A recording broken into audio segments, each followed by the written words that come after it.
welcome to my mini series on what to do when you are alone in PA. That song, Eleanor Rigby by the Beatles, resonated in my head as I was preparing for this little broadcast because what I want to talk about is not more the generalized things to do when you are alone, physically alone, but more so things to do when you're mentally alone in PA. Being in PA is extremely isolating experience, and you can be isolated in a crowd. It can be your office. It can be your home if you have a new spouse or other children. It can be church. It can be hobbies. It can be pretty much anything. We tend to play multiple parts in PA. There's a duality. There is our PA persona, which is dealing with court and the pain and the suffering and the trying to figure things out and trying to metabolize the emotions that course through us. And then there's the part of PA, the front that we have to put on. We still need to go to work and participate. We still need to go grocery shopping and possibly run into somebody who we haven't seen for a while and want to say, oh, hey, Natalie, how are the kids doing?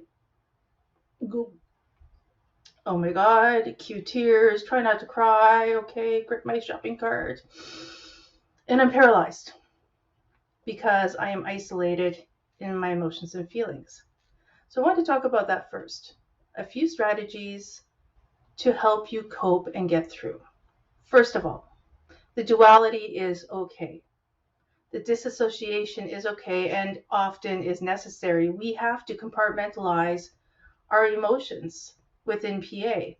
If we sat in them all day, every day, a majority of us would lose our jobs, not be able to get up out of bed, not grocery shop, not take care of ourselves, not take care of life. And that does happen to people. I mean, there are people that happens to. But a couple of strategies to help you out so that you don't have to go that far and kind of lose your identity. One thing is write out 4 or 5 key phrases that when people are asked you about what's going on, they're generalized and they're already practiced. You don't have to think because you wrote them in a calm time. For example, let's use the grocery store example. Someone comes up to me and says, Natalie, how are the kids? I have a choice. I can lie and say, oh, they're fine, and hope to God they don't ask any more questions. Or I can have the canned response of, I'm going through a tough time with them right now. If the person presses, I really actually don't want to speak about that right now. I'd appreciate it if you respected that. And I know many people think that sounds really harsh, and actually, no, it's actually really healthy to set that boundary with people. That would be my first thing. Second thing would be to figure out ways to become engaged in the rest of the world, even in PA. So this is where I do get into the what to do when you are alone and you're lonely.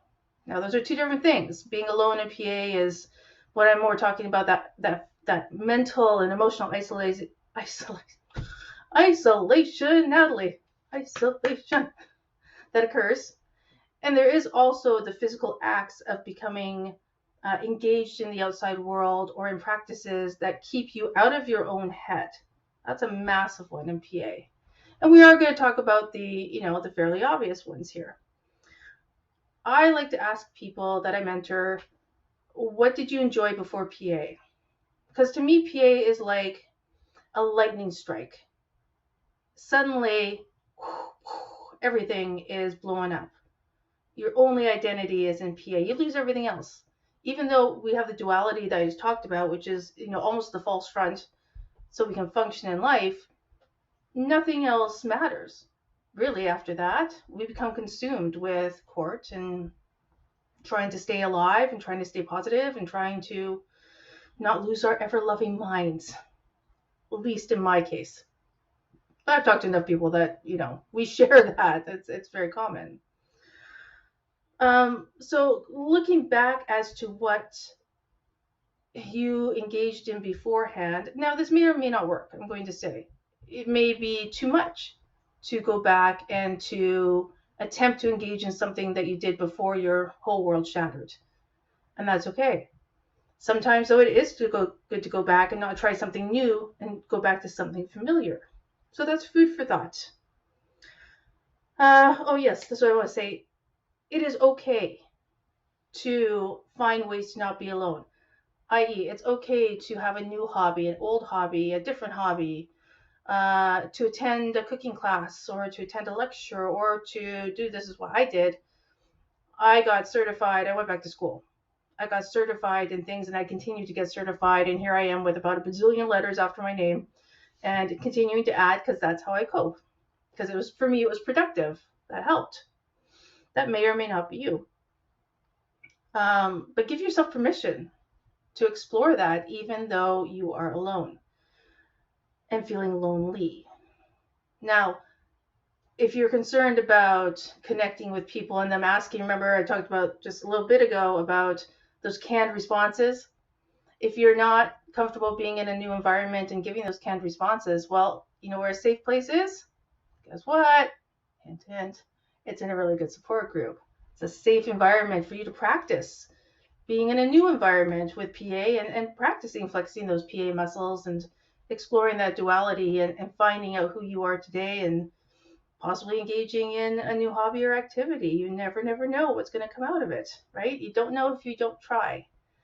Now, I want to be very clear here. I am not talking about not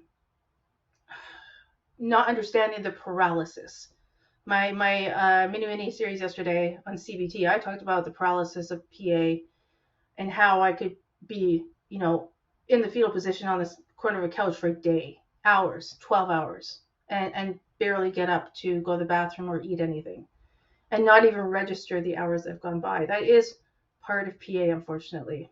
It can be. Maybe not for everybody, but for most people I know, they do go through that catatonic period of loneliness before they can kind of, like we taught the phoenix rising from the ashes, before that they can get there, try to get there, even just a little tiny phoenix just rising a little bit above the ground. It doesn't have to be the big, overarching, glorious, revival of yourself. That will take time in PA. So don't expect too much of yourself. Don't expect too little, though, either. Challenge yourself a little bit to step outside of the fear, step outside the court system. Because here's the thing, if you don't, you're losing yourself, and you need yourself. And don't forget, your kids need you. They need you to be healthy. They need you to be engaged. And you can't stay engaged if you stay within your little bubble and don't get out into the world. But you can get out into the world in your own way. So, lots of different things, physical things that you can do. You can go to a new exercise class or take up a new hobby. And these could all be online. You could start doing yoga online. That's very good for you. That's something that I did. Create a self-care routine. I'm going to talk about that in a second. Attend a support group regularly. Ta-da! Jazz hands. You know what I'm talking about. What else? I have a whole list here, actually, that I will include at the bottom of this video. But things like, well, we talked about this yesterday, actually, exposure therapy. This is actually a really interesting one that you can do as part of your loneliness routine, which is exposing yourself to a crowd. Like, I couldn't go to Starbucks for a very long time. That was a real trial for me. And I forced myself at some point to go and do it, and not to order on the mobile app, to actually go and talk to a person and have a human interaction. It can be a challenge. That loneliness and being alone in PA really is an all-encompassing thing. The number one thing that I recommend anybody in PA do, if they are able to do it, if it speaks to them, is to volunteer. Volunteer your time. It does not have to be in the cause of PA. It can be so far away from PA that you don't even know what the words mean anymore. But giving of your time and giving of yourself in the service of others helps heal you and strengthen you. I can't quite explain it, but it has been proven by science, and I can tell you personally, that's why I do some of this stuff, that it really does help soothe the soul. You find purpose in it. You find momentum in it. It will help motivate you in other areas of your life. Plus, you're helping others. And in turn, I always believe that karmically always comes back to you. It depends on what you believe in. That's my belief. I've experienced that ebb and flow of giving and receiving, and it's a beautiful thing. As far as self-care goes, I have a book. Of course, I have a book to finish this session off with. I'm going to try and put it up in a way that you can actually see it, because I realized yesterday's books were you can actually see it, and it'll be in a link below. I love this book. It's called Real Self-Care. I'm going to put it there. I think if I put it in front of myself, we'll be okay. And it's, what does it say? Crystals, cleanses, and bubble baths not included. It's an amazing book talking about how to practice real self-care. It's about 200 pages long. It's not that dense.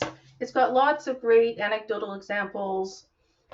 It's got lots of ways to set boundaries, which to me is absolutely huge, and something in the loneliness of PA that we need to experience and to get on board with.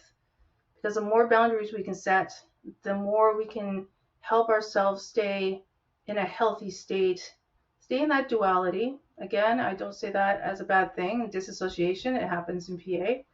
But this book really, really spoke to me when I read it, and I did some of the exercises, and it gave me a perspective of, okay, what is real self-care? People tell me to go watch a movie. No thanks. Go have a bubble bath. Whoopee, that's 20 minutes. And I still am thinking the whole time about, my loneliness in PA. So I highly recommend that book. I will put a link to the document in the comments below. I'll put a link to the book in the comments below. As always, I would love to hear from you. What are your thoughts on this topic? Loneliness in PA. Was this topic or this talk what you expected it to be? Maybe, maybe not. And as always, you can join our Facebook group at Parental Alienation Support Canada. That's on Facebook. It's a private group. Of course, you can see this video and more videos. I produce multiple videos a week, and that is www.parentalalienationsupportcanada.com. I look forward to your comments below.